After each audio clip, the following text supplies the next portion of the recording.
Halo, selamat pagi anak-anak ibu, apa kabarnya? Masih semangat kan menjalankan ibadah puasanya? Tetap patuhi protokol kesehatan ya, dengan menjaga jarak, memakai masker, dan mencuci tangan. Hari ini kita akan mempelajari tentang mengumpulkan dan menyajikan data. Sebelum mempelajari materi ini, kita akan mereview kembali pelajaran sebelumnya tentang min, median, dan modus. Ada 8 orang siswa diukur tinggi badannya. Hasil pengukuran tinggi badan adalah sebagai berikut. Tentukan min, median, dan modus dari data tersebut. Nah, anak-anak ibu, untuk mencari min, kita terlebih dahulu menjumlahkan keseluruhan data, kemudian dibagi dengan banyak data.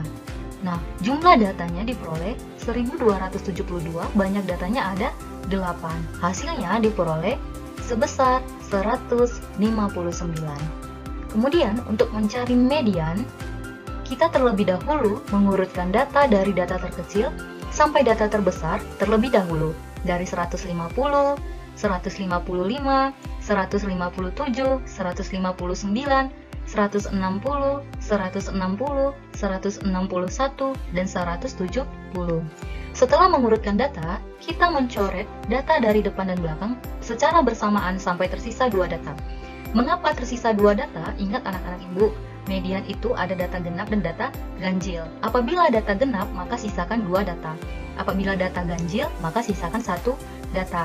Nah, berapa banyak datanya tadi? Banyak datanya tadi ada 8, sehingga merupakan median data genap.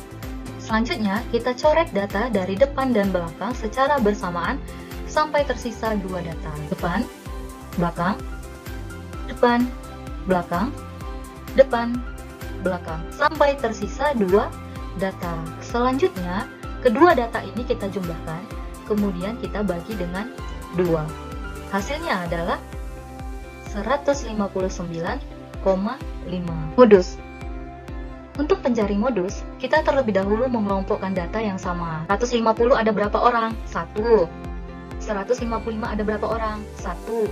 157 ada berapa orang? 1. 159 ada berapa orang? 1. 160 ada berapa? 1, 2. Ada 2 orang.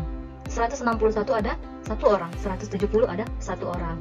Nah, setelah mengelompokkan data yang sama, kita menentukan data yang paling sering muncul. Maka, data yang paling sering muncul adalah 160.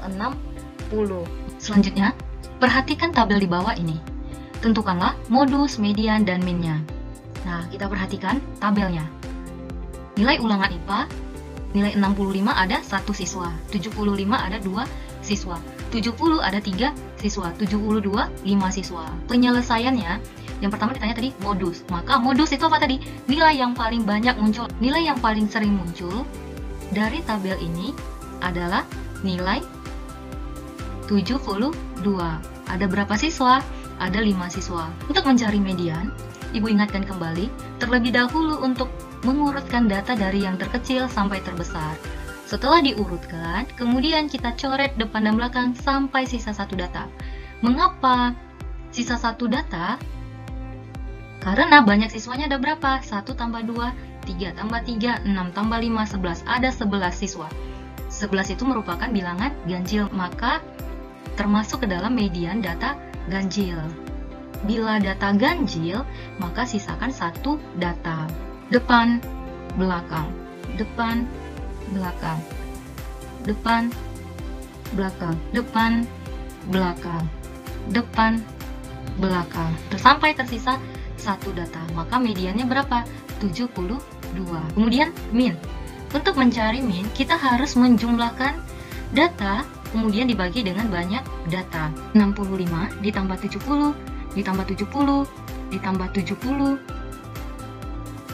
ditambah 72, ditambah 72, ditambah 72, ditambah 75, ditambah 75. Kemudian dibagi dengan 11, hasil penjumlahan datanya adalah 785, kemudian dibagikan dengan banyak data, banyak datanya ada 11. Maka hasil pembagiannya adalah 71,36. Nah, sampai di sini review kita tentang pembelajaran sebelumnya. Sekarang kita akan belajar tentang pengumpulan dan penyajian data. Nah, yang pertama, pengumpulan data. Disajikan data tinggi badan 20 siswa dalam centimeter adalah sebagai berikut. Dari data tersebut diperoleh data terendah adalah 145 dan data tertinggi adalah 150. Dari data ini diperoleh Sebanyak 3 siswa memiliki tinggi badan 145 cm. Sebanyak 6 siswa memiliki tinggi badan 146 cm. Dari data ini, ada 4 siswa memiliki tinggi badan 147 cm. 5 siswa memiliki tinggi badan 148 cm. 1 siswa memiliki tinggi badan 149 cm dan 1 siswa memiliki tinggi badan 150 cm. Kemudian, data tinggi badan tadi dibuat ke dalam bentuk tabel. Nah, setelah mengumpulkan data tersebut kita sajikan boleh ke dalam bentuk diagram batang, diagram garis, maupun diagram lingkaran. Apabila kita ingin menyajikan data tersebut ke dalam diagram batang, maka terlebih dahulu kita buat sumbu Y dan sumbu X. Sumbu Y itu adalah banyak siswa dan sumbu X itu jenis olahraga. Dari tabel basket ada 8 orang, sehingga diagram batangnya berada di sumbu Y di titik 8. Begitu juga dengan sepak bola ada 12, kemudian renang ada 6, kemudian bulu tangkis ada 4, dan taekwondo ada 10 siswa. Kemudian, bila kita ingin menyajikan dalam diagram garis, sama seperti diagram batang, kita buat terlebih dahulu sumbu Y dan sumbu X. Sumbu Y adalah banyak siswa, dan sumbu X adalah jenis olahraga. Sepak bola ada 12 siswa. Kita tarik garisnya, kemudian renang ada 6 siswa. Bulu tangkis ada 4 siswa, taekwondo ada 10 siswa. Nah, setelah kita tentukan, kita tarik garis hubungan sehingga membentuk diagram garis. Bila kita ingin menyajikan ke dalam diagram lingkaran, maka dari data tersebut kita harus mencari sudut dan persennya. Ingat, lingkaran besar sudutnya 360 derajat. Untuk mencari basket, tadi banyak siswanya ada berapa? 8 yang menyukai basket. Banyak keseluruhan siswanya ada 40. Maka sudut basket 8 per 40 dikali 360, hasilnya 72. Begitu juga dengan sepak bola. Ada berapa banyak siswa yang menyukai sepak bola? Ada 12. Kemudian ada berapa jumlah siswa keseluruhan? Ada 40. Maka sudutnya 108 derajat. Renang 6 per 40 dikali 360, 54 derajat. Bulu tangkis 4 per 40 dikali 360 sama dengan 36 derajat. Taekwondo 10 per 40 dikali 360 sama dengan 90 derajat. Jadi, untuk mencari sudut tadi, banyak siswa yang menyukai jenis olahraga tersebut dibagikan dengan keseluruhan siswa. Begitu juga ketika kita ingin mengubah ke dalam bentuk persen. Ada berapa banyak tadi siswa yang menyukai basket? Ada 8 siswa. Kemudian ada berapa banyak jumlah keseluruhannya? Ada 40 siswa. Dikali 100% sama dengan 20%. Kemudian sepak bola 12 per 40 dikali 100%. Renang 6 per 40 dikali 100%, hasilnya 15%.